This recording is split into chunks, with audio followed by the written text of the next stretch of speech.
Hello and welcome to Hey, We Like Your Pot, and we're going to tell you why. Hi, it's Dawn here, and as you can see, I am joined by two very special guests, Jamie and Steve, for a very, very, very special edition of Hey, We Like Your Pod, while Matt is on vacation. So, in honor of the Wednesday Pack-A-Day podcast, I'm going to start out right away. We're going to be talking about mental health, and it's not always going to have to be super serious. So, in honor of the Wednesday Pack-A-Day podcast, which of course Steve is one of the illustrious hosts, Jamie, what is your go-to stress food?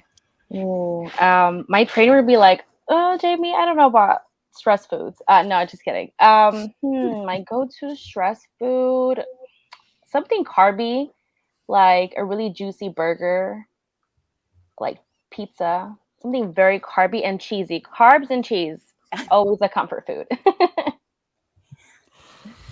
Doesn't sound like a Packer fan at all, right? I was born for this.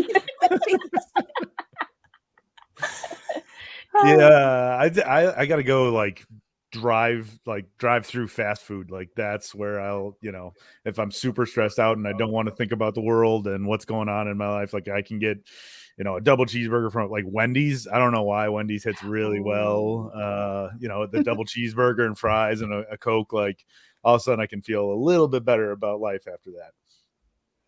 Well, hey, we don't judge here, right? And I will have to say I've been a little stressed about my cats, of course. And today I ate pretty much all I ate today was a can of Pringles. And now I'm paying for it because I feel really sick. And they were the low fat. I can't tell the difference between regular Pringles and the lightly salted or the low fat. So I figured the fat, there's good fats and not good fats. So I'm sure the fats in Pringles are in the not good category. So yeah. Probably a safe assumption. Yeah. So hopefully your week is going well. Jamie, how's your week going? It's good. It's going good. You don't have to say so. We're going to be talking like that. I mean, it's better than the last couple of weeks. I'll just say that. There you go. Okay. I'll buy it. Yeah, I'm kind of in the middle. I've had some good days with work. There's some stuff going on in my life I'm trying to wrap my head around, but I think I've got some good support around me. So I'm okay, and I'm happy to be here. This is fun. I'm excited to do this and talk to you guys about something I've become pretty passionate about lately. Yeah, and that's why you're here. Both of you are such great examples of being supportive in the online NFL Packer community, Packers Twitter specifically. But Jamie, you're all over Instagram, and are you on TikTok as well? I'm on TikTok, yeah. Yeah, she's everywhere. So you both, Jamie, if you're not following Jamie, you will be by the end of this show. But if you are, you'll know that she's been offering daily mental health tips in a little live video, which I've really come to enjoy. And you're doing that on all your social media channels, right, Jamie? Is that... I do them on TikTok, and then I share my TikToks on all my socials. Okay. And Steve is a great example also of supporting mental health and by always reminding people that his DMs are always open if you're struggling. And I just think that's so kind, Steve. And both of you are just my honor to be able to chat with you about mental health tonight. It's important. And it's especially important. I know I'm trying to be serious here, but as Packer fans, sometimes we go through a lot of highs and lows too. But yeah, so I'd love if you both could tell the audience about your motivations behind those very special things you personally offer to others. And maybe I'm sure there's more that I'm not talking about, but those are the two that stand out to me. So Jamie, what made you start offering daily mental health videos and tips, and what keeps you going with those? Yeah, well, so my main motivation was that it was Mental Health Awareness Month, and I really can't. I mean, I've always been a mental health advocate, but last year I was diagnosed with ADHD, and I've struggled with depression, anxiety my whole life. I didn't know that a lot of that was ADHD. So I wanted to make this content a year ago, but my mental health was like the worst it's ever been. I was having constant panic attacks. I was very depressed. It was really ugly time for me. Fast forward to a year, everything that I wanted to do then, I've been able to do now because I'm in a better mental health space. I'm medicated. I'm taking medication. I'm doing therapy. I'm in behavioral coaching. Like I have full support, full treatment of my mental health. So, and I challenged myself to do 31 videos for the 31 days of Mental Health Awareness Month. And I am so proud that I stuck to it. And I even filmed a couple more, like specifically more on ADHD, because that's what mainly affects me the most now. And I'm just so passionate about spreading awareness, especially for women who have ADHD. We go undiagnosed very often.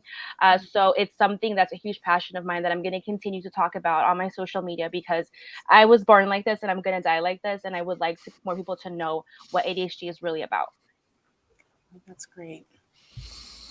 I think we on the Pack a Day podcast, I think Dusty, Sarah, and I kind of we always like to end with like our closing thoughts of after we're done. If you've got something going on, if you've got something on your mind that it's just a little free time, that it doesn't have to be about the Packers and you can talk about it. And that's kind of where this whole idea of us opening up our DMs and wanting to have people that listen to us for our Packers sakes, like, hey, we're out there for more than just that. Like, if you've got issues and you don't know who to talk to, I'll be a voice. I'll be somebody who will just listen. Like, I think one of the biggest things I've learned through all of this is, for most of my entire life, instead of listening to people, I was trying to solve their problems. And I was like, somebody would come to me like, this is what's going on with me. I'm like, okay, how do we fix this? What do we do? What can I do to help you? Most of the time people don't need that. They actually just need somebody to be able to talk to. And I know, especially for men, it is super hard to open up about those things that are really bothering them. And so I wanted just to provide like an avenue of somebody like you don't know that you can just spill your guts to and realize that it's not going to go to anybody else. And so that's kind of where it all came from. And I've had a couple of people that have actually reached out to me and just like, hey man, like if you could ever talk, I really could just use an ear to listen. And so I've, just talked to a couple of people here and there, and I'll continue to do so whenever anybody reaches out to me. Wow. I love that. I love that. And it's really neat to know that people are taking you up on that. So sometimes we just have to say that thing. Sometimes we assume people know, that they can come to us, but yeah, especially if someone's struggling, they might need to be reminded, even a friend of our, even someone close, or it doesn't have to be somebody that we just are acquaintances with, but even people that are close to us need to be reminded that, okay, I am capable of listening and not judging and not talking about it to anyone else. And that's super great, Steve. And wow.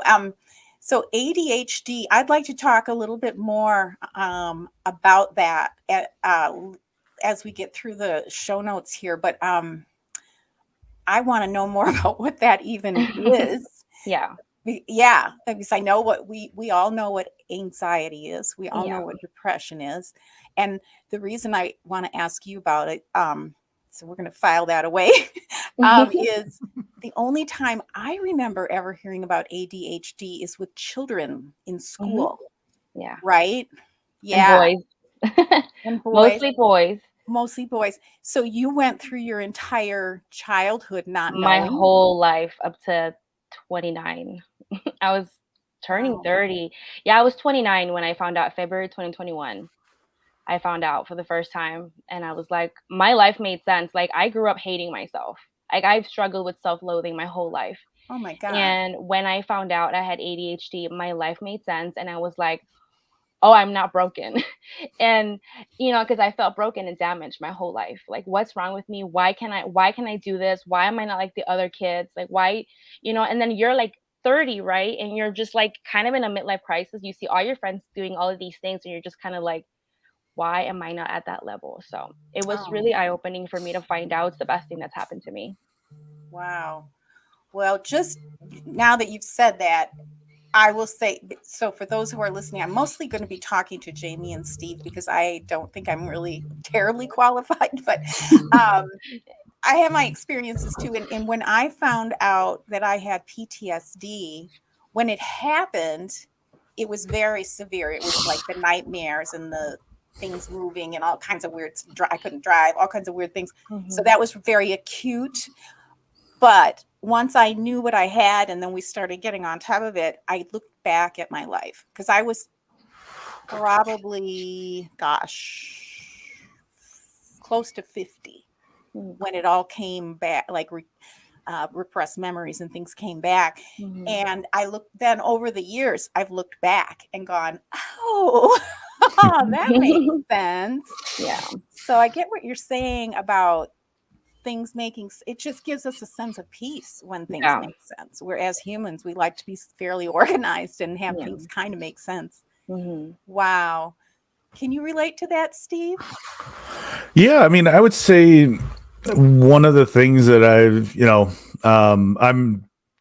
openly talked about being in therapy, and I think it's a wonderful thing. It's done wonders for me in the last like 6-7 months. And one of the things that I've been talking about recently is just looking at things in a different lens now that you start processing old memories and things, and all of a sudden you look at all these interactions you've had in your life and you look at these events that have gone on and you look at them through this new lens of understanding yourself more. And all of a sudden it does start to just click and you're like, okay. And then you can look at, ways that you used to act or react to things that hopefully you're not maybe, not doing anymore. And all of a sudden, like it all just starts to make a little bit more sense as to why I did things the way I used to do them and, why I don't want to do that in the future. So, yeah, absolutely.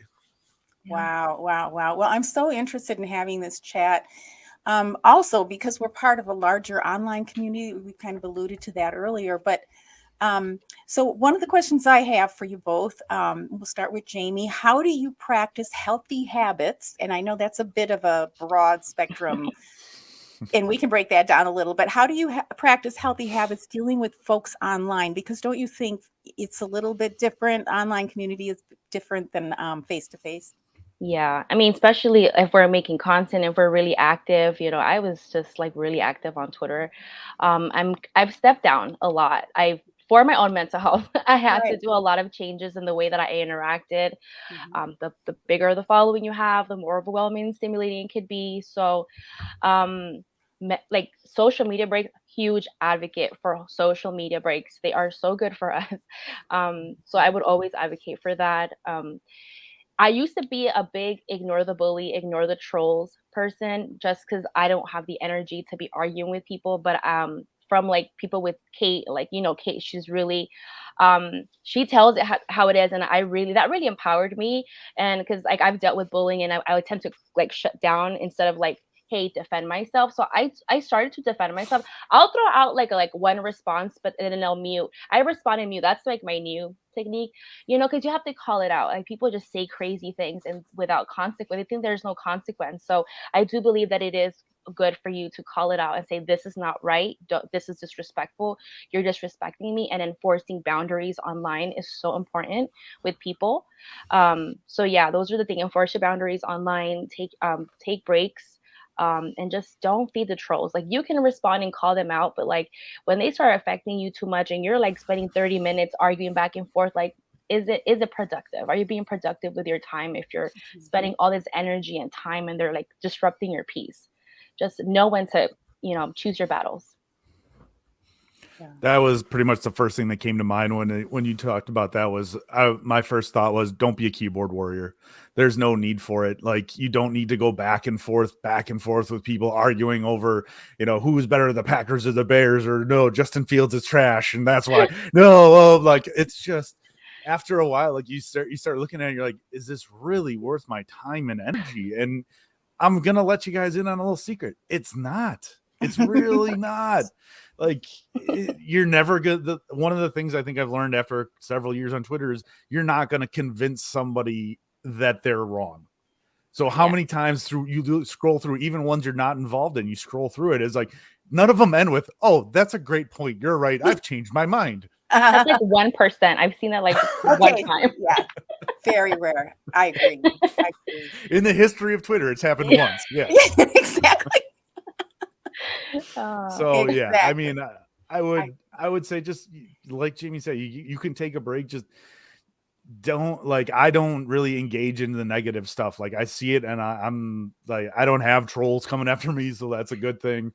I mean, I like make jokes and I have Packers takes and food takes, like, so you're not going to find too much. So, you know, I don't have as much. I know Jamie deals with a lot more of that kind of stuff than I ever would. So I'll defer to her on that. But yeah, I mean, to me, when I just try to avoid a lot of that negativity and just try to put out some positive stuff or funny stuff out there. Yeah, keep in your own lane. I like that. And that's just like you said, Jamie, that's about boundaries. I also just noticed something as we were chatting. We're like 3 generations in terms of lifespan here, in terms of our ages. And so I think, you know, that depending on where you are with your own experience and your age, because of experience, not your age necessarily, but that is going to kind of direct basically how you're going to be generally on social media, or how you're going to respond to. Because when I see somebody saying something nasty, I'm like, ah! but the thing about myself personally is I'm very, very good at just ignoring or walking away from things. Now, I probably wasn't when I was younger. I would have been if I were younger and was especially raised with more of an online presence. I'd probably be more active. But I love that point, Jamie, that it's important to call people out too. And and I think what I thought about when you said that is, even if you're not doing it for yourself or that person, somebody else is seeing that. Other people see that too. You just never know, whether it's positive or whatever. You never know who you're going to affect. Which is why we like to keep things really positive, because we don't know where people are right in their life. But yeah, if they deserve it, it's good. I like that. Well, I like that about people in their 20s and 30s in general. I mean, it's just so different. Even I'm sure Steve, you would agree with this, even so different from when we were that age and what we were doing in regard to even discussing mental health, for that matter, right? It wasn't a thing you discussed. No, hidden at all. Yeah. So I personally turn to the arts. That's my background, is art, and spirituality is a way to keep myself together and to find peace in my life. Also, exercise has always been super important to me, to burn off energy, or feel. I don't like the feeling of stress. There is stress in our lives no matter what we do, but I don't like that feeling, and burning off a bunch of like high impact, like cycling or running or whatever, really helps calm my nerves. So I'd like to ask you, do you have any go-tos or outlets for when you need to, kind of express yourself? And I mean express in both ways of that word, or to find balance in your life. Jamie, we'll start with you. I really want to get more into creative writing. Journaling has been a really good outlet for me. I'm not always consistent with it. I journal in different ways. I used to think it's just like, oh, you only can journal this way, but there's so many ways to use journaling.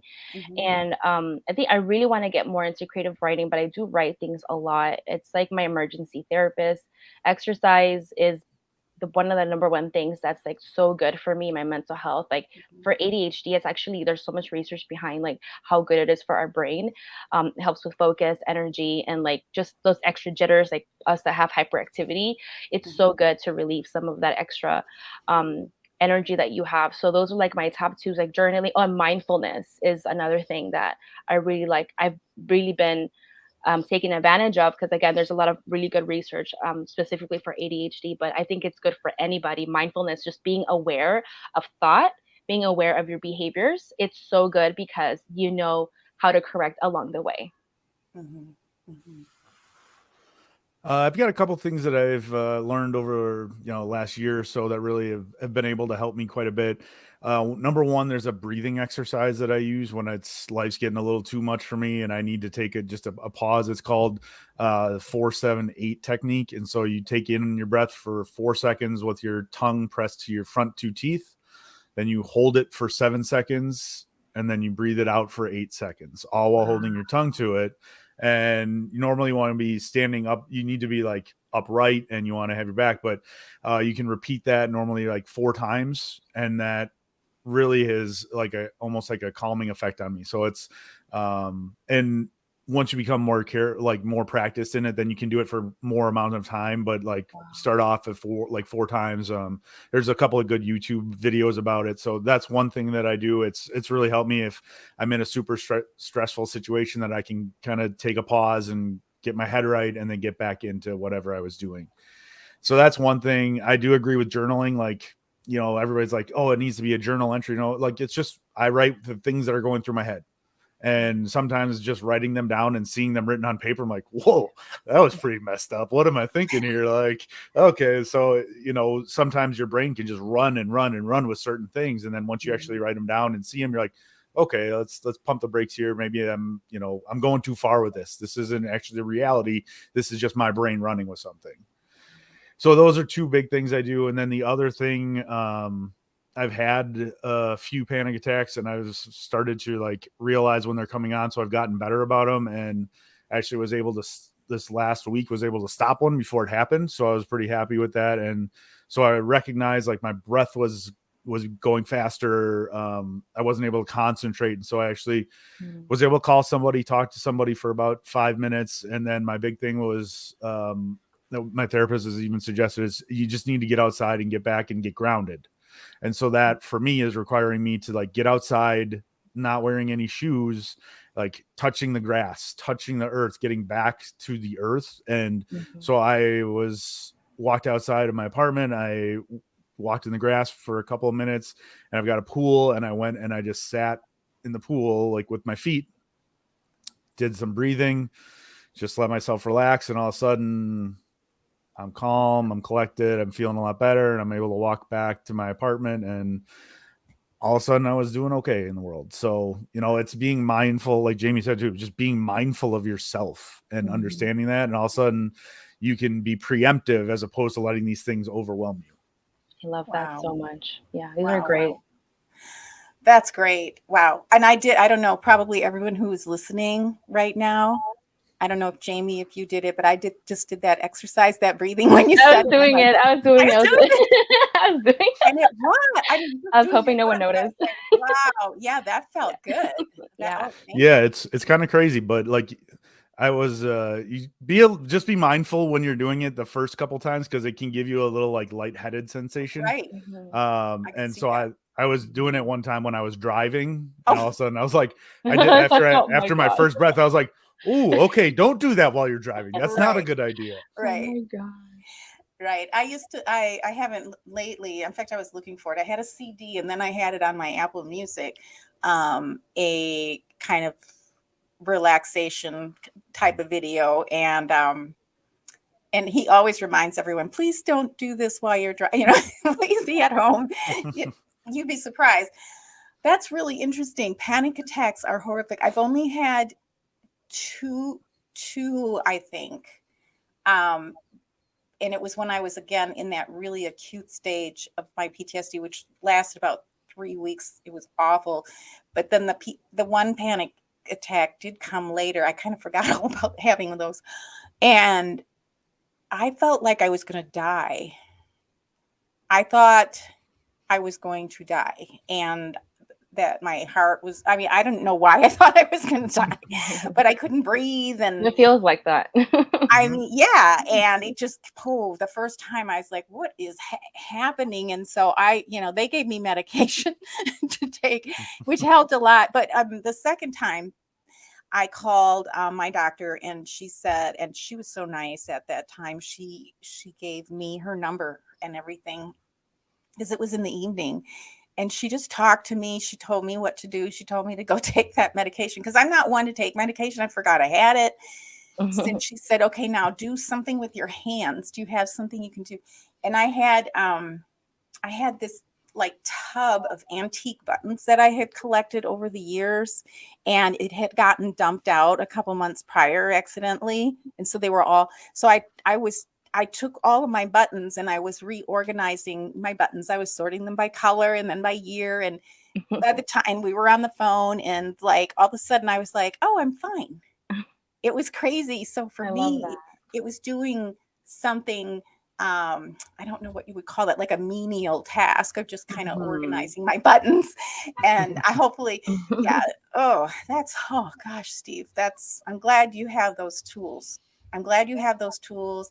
And anyone who's listening, you might not be going through something like this right now, but you just never know. I mean, I was, like I said, almost 50 years old when I found out I had PTSD, and it just hit me like so fast and so hard. And you just never know. And I just love that we're chatting about this tonight, because we're helping ourselves, but hopefully, if you're even feeling a little bit of this, then we're hoping we can give you some resources.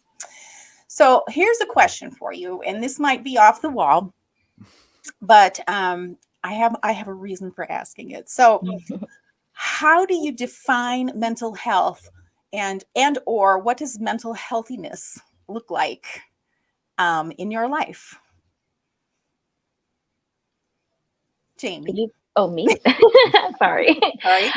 Mental Well, and the healthiness. reason I ask it is because you know how, like, we can like look at somebody who's really physically fit, and it's like, oh, I want to look like that, or that looks like a really healthy person, right? Yeah. Mental health is a little tricky, isn't it, that way? Yeah, but it, like, just like your physical health, it's mental health. It's like the same thing. We just, like, you can't see a lot of our disorders and disabilities that are in our mind, all of the imbalances, but it's the same, right? Like, you have to take medications for, like, your ailments of the mind. So just like somebody who exercises has to drink water, has to eat healthy, has to exercise, practice your sport. If you're like an athlete, it's the same thing. For me, I have to take my medication every single day, not miss it, which I do sometimes, or I take it like really late at night when I'm supposed to take it in the morning. That does happen to me. I actually met with my psychiatrist today, and he was like, "You're supposed to take that in the morning." I'm like, "I know, I keep forgetting, or like I like procrastinate." So yeah, take my medication every day.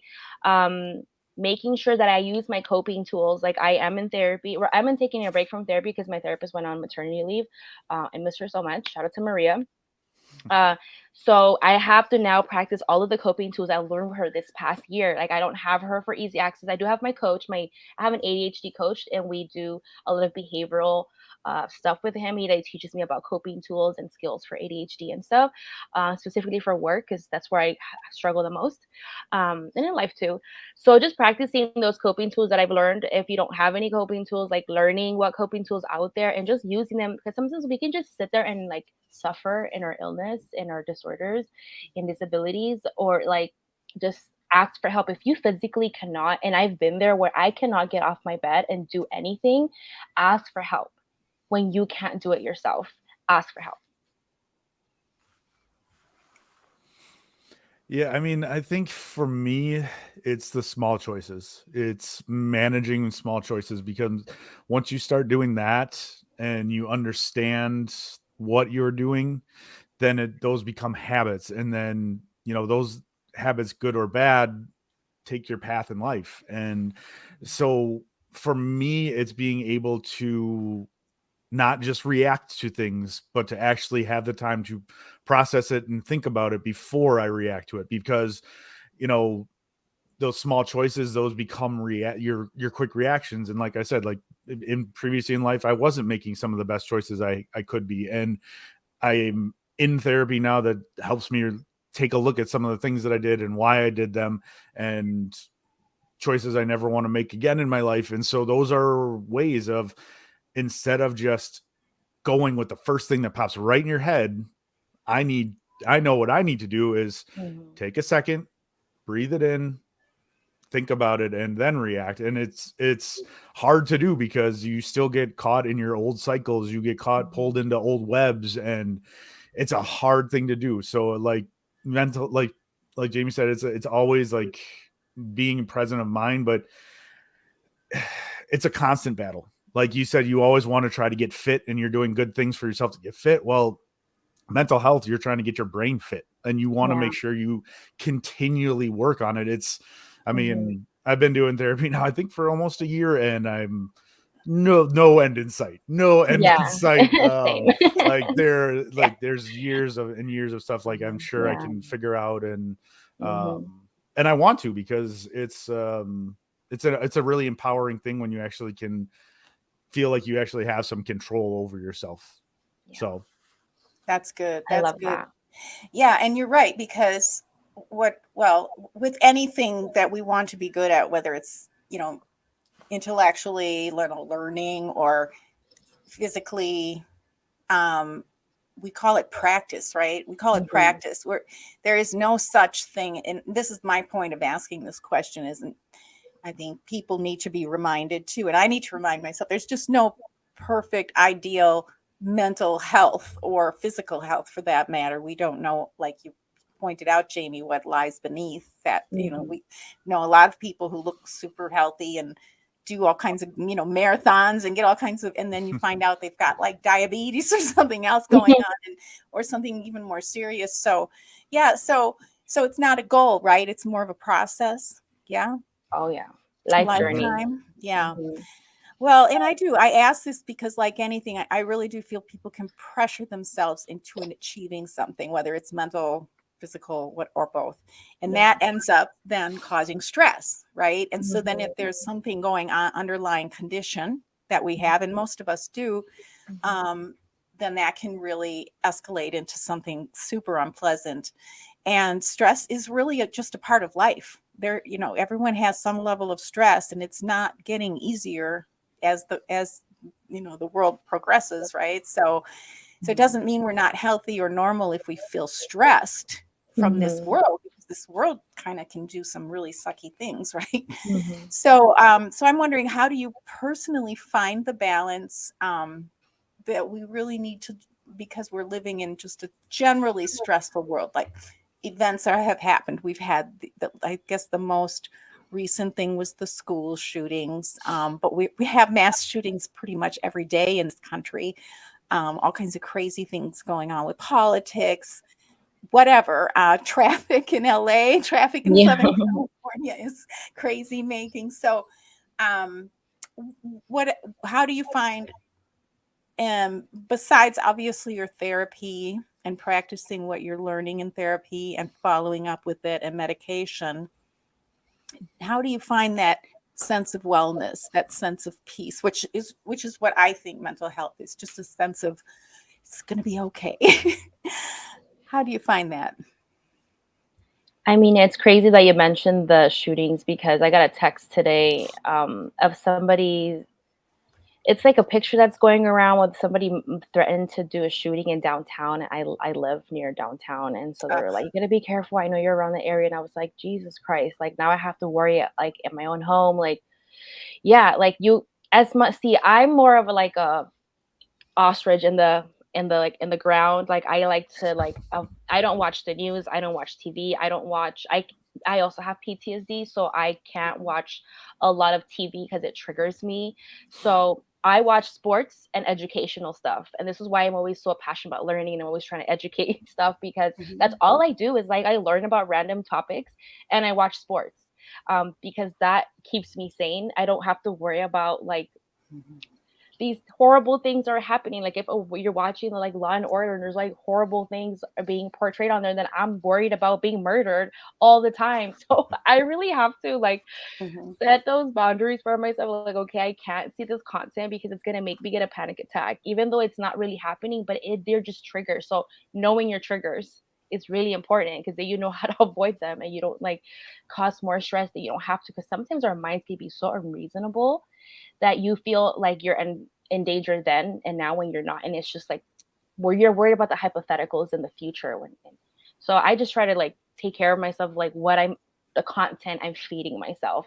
I think that's really helped me stay balanced, and it's good to stay informed, but I really do have to really be careful how much I allow that stuff to have access to me. That's good. Yeah, I mean, I think one of the things that I've been trying to do is just allow myself to try to do one good thing for me every day. and that whether it's, right now I'm trying to get more active. So I'm doing a 50-day challenge of 50 push-ups, 50 sit-ups every day. And there's, I'm trying to make sure I get that done for myself. I'm trying to make sure, I allow myself to, take a little time to go outside for a walk or go to the pool, or just something that I know that will make myself happy. And it's hard to do because there's so much going on in the world. Everybody pulls you from family to friends to social media to everything that pulls on you.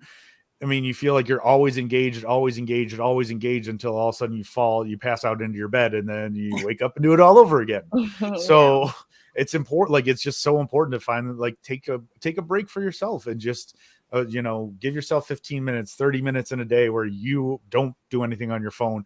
You take some time for yourself and do something that you enjoy, whether it's reading a book, watching a movie, whatever it is that you enjoy. Just, for me, it's been helpful. It's still a struggle. It's something I'm trying to get into my life every day, and definitely days I don't do it.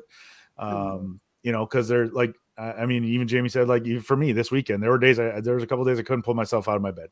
It was just, couldn't do it. Like, I got texts, I got whatever. I'm like, nope, I'm not doing anything. Like, just, this is where I'm going to be. And so, yeah, it's tough to do, but when you have the motivation to do it and you can do it, then I really encourage you to take that time. Yeah, that's so good. Yeah, very good. Yeah, I'm really good at shutting down. I've developed that skill a little too much, but yeah, those are really good reminders. I don't own a television for the same reason, and I didn't know I had PTSD, but I just gravitated away. I remember back in the day, one time I was visiting my parents because I'm out of state. They're out of state. Everybody's all over the place. They just, whoops, what happened? Oh, I think there we go. So, a little blurb. So they love television, and they had on, I think you said Law and Order, something. And I remember having to go, I couldn't even listen to it through the walls. I mean, I was just so mortified by the violence. Yeah, I mean, I pretty much, if I go to a movie, it's going to be comedy or, like a musical or something really. What's interesting is over the years, more recently, probably with the help of all this therapy and stuff, I've been able to, I've learned that this is not terribly uncommon, but with the PTSD, I've sort of been able to, and in the last year, start getting informed about real crime, and real trials. And it was very difficult at first, and I knew it was triggering me in some ways, but now it doesn't, and it's become very empowering. So, so it's so interesting how things kind of will cycle through each one of us differently, and with time and all of that. But I can definitely relate. I don't watch the news. I don't want to talk about, if I do watch a true crime or something like that, I'm not going to be on Twitter chatting about it either. Because again, that's like too much, that's just too much. So why do we keep flipping around like this? This is so weird. Anyway, for those of us on the podcast, it doesn't matter if you're watching the video. We're kind of flipping around a little bit, but that's okay. So yeah, I from time to time I put up art challenges on social media because a lot of us are really into social media. I do limit my social media too, and my phone. I find myself these days going out for like long walks and actually not bringing my phone. Like, I usually just bring my phone for protection or whatever, but it's like, I left my phone. I'm proud of myself when that happens. It's like, wow, I really unplugged here. So that's such a good point, Steve. Yeah, so time to time I put up art challenges on Instagram and Facebook. I think I might start doing that on Twitter. Next time I do it, I want to do an art challenge. And what's cool about it is I just do it, and then the people that participate are always giving me feedback like, oh, I really needed this in my life right now. So art therapy is a thing, and that's not necessarily why I do. I mean, I do it probably because it helps, because it makes me feel good. It makes me feel good. Yeah, so I'll have to do another one of those. Maybe not during the football season. I don't know. We'll have to see. Probably before. Just make it Packers related. It'll I work. know. I was just thinking about that. Oh my It's God, usually, yeah. yeah, usually it's botanical art. Okay. And Like then what I making plants? do, Like making plants? like, yeah. So what I've done in the past, and I've done it a couple times, is I've posted like, okay, this is what we're going to do this week, and this is the plant, and this is the medicinal value to this plant. Like it's usually something that, because that's kind of part of my thing too, with botanicals and natural health, to the extent that we can. And so so you're kind of learning about the plant, and usually they have a flower. Most Mm-hmm. plants flower, so they're usually beautiful. So it's crazy what people have come up with. I mean, I've had people do 3D stuff, doing it out of paper, like doing different. I mean, it's just great. The creativity is just great to do. So, but you're also learning a little about the plant at the same time. So, yeah. So I'll be like, okay, here's our plant this week, and I'll post some photos of it, and then some research that I've done, and then everybody kind of goes wild on their own how to do it.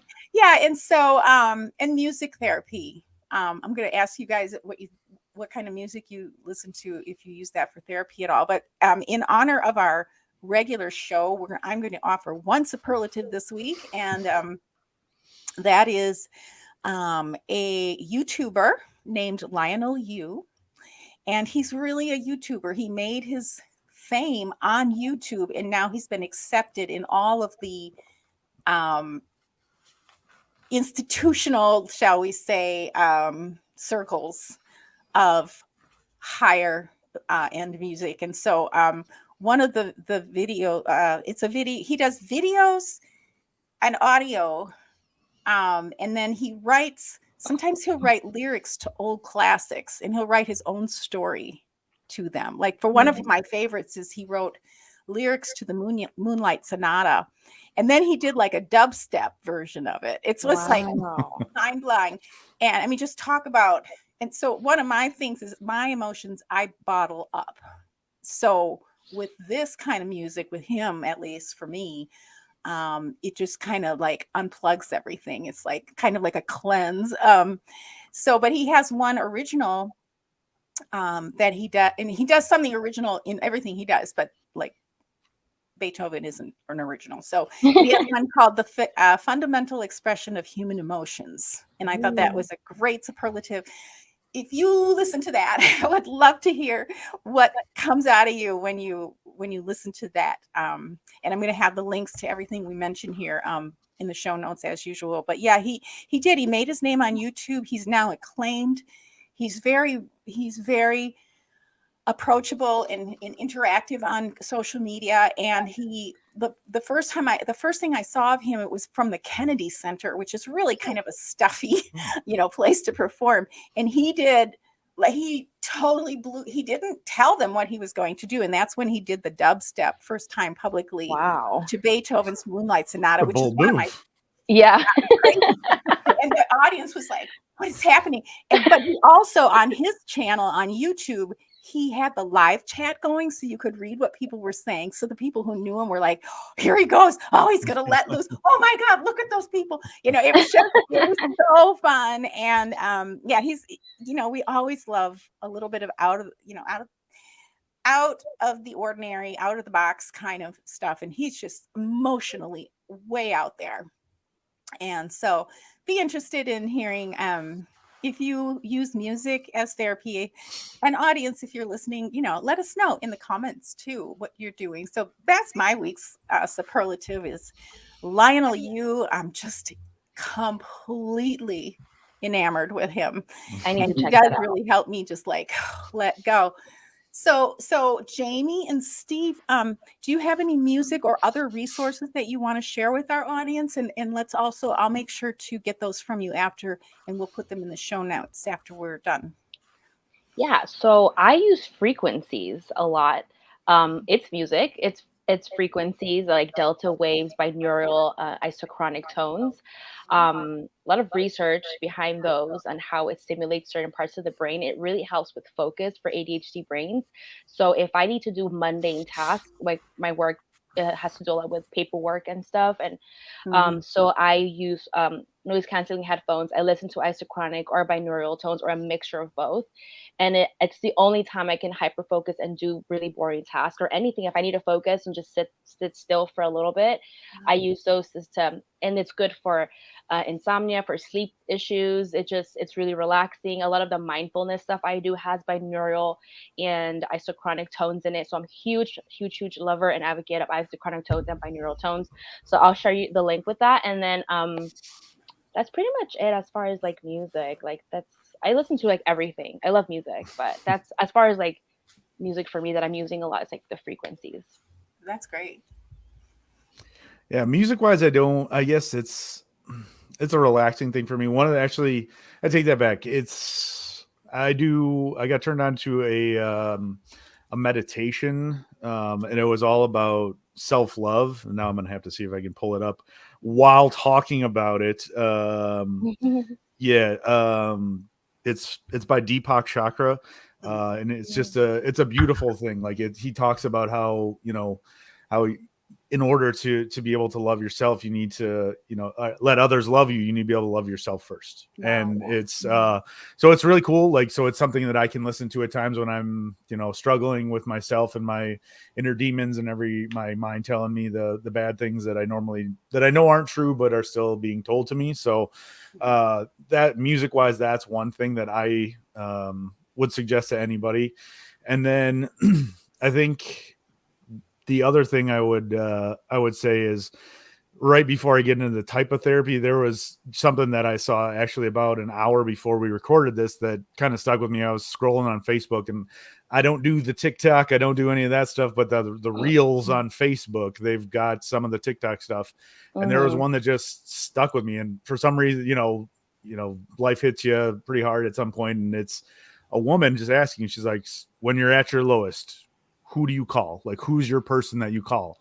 And it was followed up by 5 guys that go, nobody cares. Like, I'm told not to have emotion. I'm told like this. And so my plea is that for guys that are listening that have never done therapy, that think it's a form of weakness, that it shows vulnerability. Like, yeah, it does show vulnerability, but it's not a weakness. It will strengthen you to ways you cannot even grasp. So it's a plea because for women listening to as well, but especially for your guys, because it took me for a long time to figure out that it was okay to talk about my feelings and not be a weakness for me. So I would that's a plea for anybody who's listening to that. But the type of therapy that I want to talk about is just what I do. It's called EMDR, and it helps rewire your neural network, and you go back to previous traumas, memories, and it works with tapping, vibrations, whatever it may be,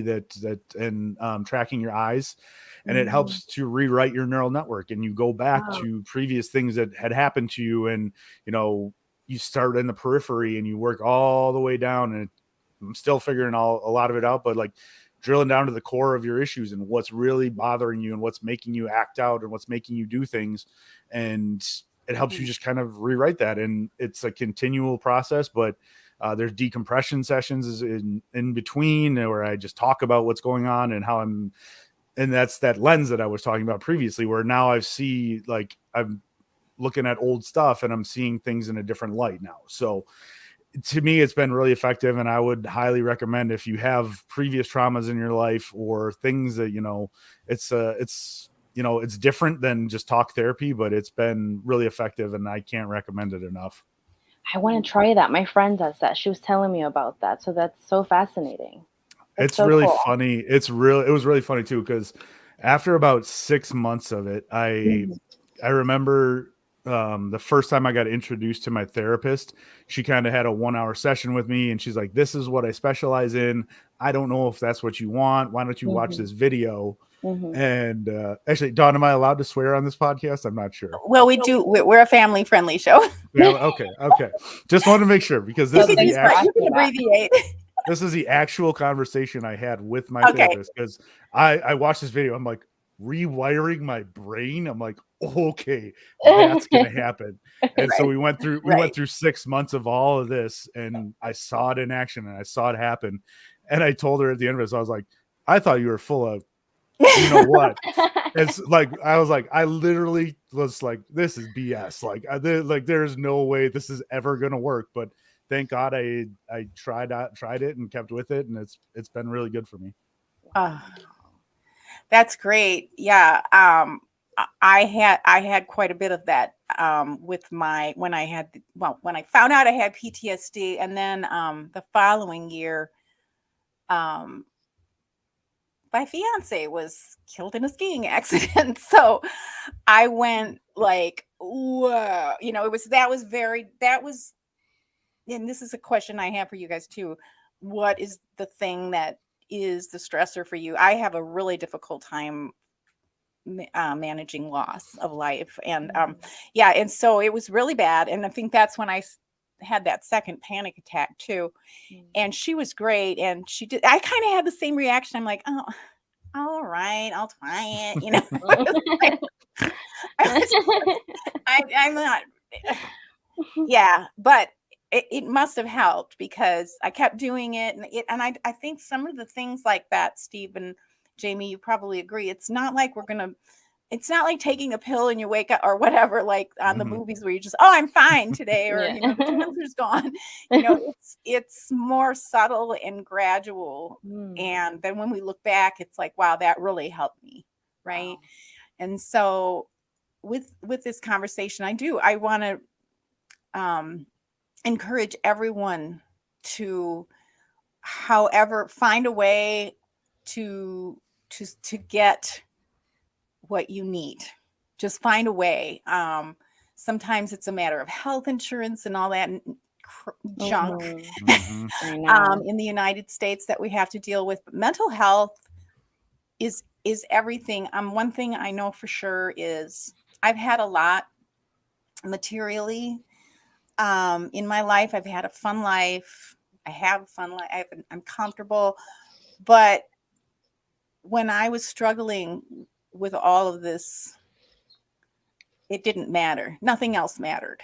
Right. So, and you can be and I was physically fit and all those things. I mean, I always struggled with health too, but mental health is pretty much everything for me. And then everything else comes after. Wouldn't you agree? I mean, if we don't have our, that's why I think dementia is so tragic for people, right? To deal with, especially the people who don't have it, as well, the family members who have it and the people who don't have it. It's really tragic because all of a sudden their person's mind and memories aren't there. It's everything. It's really everything. And so, yeah, so this episode we're doing this special episode so that we can encourage you to talk about these things, to reach out to any one of us or anyone who in your life who says they'll be there for you. Reach out to them. And if they're not really there for you, find someone else, because there are enough people on this earth that will help you with these things. And it is a continuum and it's a process. So, gosh, thank you guys. It's just been really more than I could have imagined with this podcast. I'm so glad you joined me, Jamie and Steve. Any final thoughts from you before we do our usual sign off? I'm going to make sure your audience knows where to find you and before we leave. But anything you else wanted to add that I didn't ask? Well, I did want to plug my my mental health community on Twitter. Since you're talking about like reaching out and like having people, I do have a mental health community on Twitter. There's a new feature. If you guys don't know about Twitter communities, it's a new feature. It's kind of like Facebook groups. It's pretty private. Like if you're in it, like whatever you write on there, it's not on your timeline unless someone goes and searches my group and they can see, but you have to go out of your way and like search and like, but other than that, it's pretty private. I don't like just let anybody in. I do vet everybody that I allow in the space because I do want it to be a safe space to talk about mental health. So if you have nobody to talk to, like come and join our community, talk about your mental health. Men out there specifically, we're just a lot of guys in there that are in there and they're just so good about supporting other men in there. So I love my community. It's been a dream of mine to have this community. I tried to make this community happen a year ago when I launched a podcast that failed. Podcasting is just not a platform for me. It doesn't work for my brain. But I found other avenues to give my content that I wanted to give out, like my TikTok short form videos and my community. I got the community that I wanted back then, a community of stigma breakers. So my community is called Stigma Breakers. I can give you the link for you to share under your thing. Great. Because I wanted to create a community of people that were passionate like me to break stigma of mental health and other things that are highly stigmatized. Very nice. Yeah, I don't have too much. All I would say is, I think we always try to end with the Pack a Day podcast as, be good to other people. But the one thing I want to say right now is be good to yourself. Like, if you can't be good to anybody else if you're not taking care of yourself. So it's a daily struggle for some of us. It's easier for other people, but make sure that you are taking care of yourself. Make sure you're reaching out. Like, I remember a couple of weeks ago, I was in a dark spot and I was scrolling through my phone. I'm like, I knew I needed to talk to somebody. I was scrolling through my phone. I'm like, I don't want to talk to them. I don't want to talk to them. I don't want to talk to them. Like, it took me a day in order for me to figure out the one person I could call. So reach out whenever possible. Like, if you are struggling, I know Jamie said it too. Like, if you can reach out, like, don't be afraid. Somebody will be there to help you. People want to be good. People want to be your friends. People want to help you. So don't ever be afraid that you're going to be judged or whatever. Like, and if you can't find anybody, send me a DM. Absolutely. That's right. That's right. And sometimes, in life, we go through those friends or we go through people too. It might not be the right person you call the first time, and try not to get discouraged if that's the case. Don't give up. Because like what Steve said, there are people that are right for you and that are available. And, sometimes we just call the wrong person at the wrong time too, or the right person at the wrong time. So everybody has a life, but yes. So I love that. That you have a community, Jamie. That sounds like a really good first step for anyone who's listening, who's on Twitter. If you're not on Twitter, join Twitter just to go on her group. It's worth it. Or her community, excuse me. Group. So Jamie, Steve, it's been lovely to chat with you. I've learned so much from both of your examples, more than I could have imagined. Friends, you can find Jamie on Twitter at Jamie No Last Name, and Steve at Steve Perhatch. It's so crazy. The H is in front of looks the like N. an L. Yeah, I know.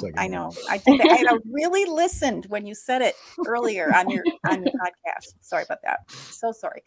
Make sure you're following and staying in touch with us. We really do have a supportive online community, regardless of whether you're a Packers fan or not. Seriously. Yeah, we have an awesome community on Packers Twitter. We really do. It can get toxic. It can get toxic. And we love football. So if you're also a fan of any other sport or any other team in football, we're going to love you just the same. So it's true. As long as you're not a jerk. Most of us.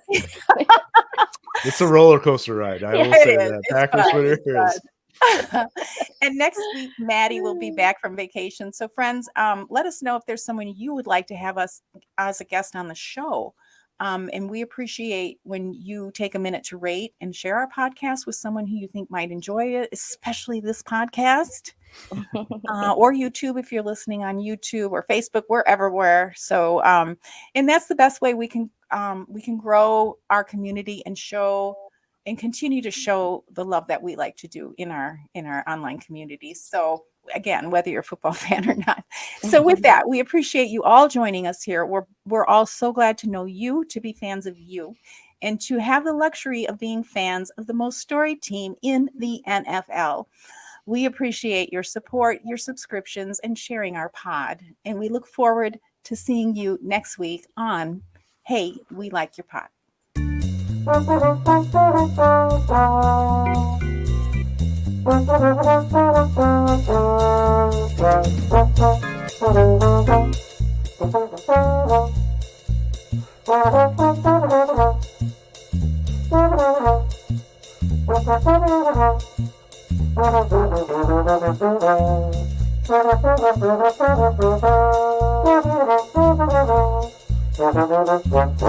Football in general comes down to discipline and people owning their roles. And when you aren't disciplined or you go outside the scheme, bad stuff happens.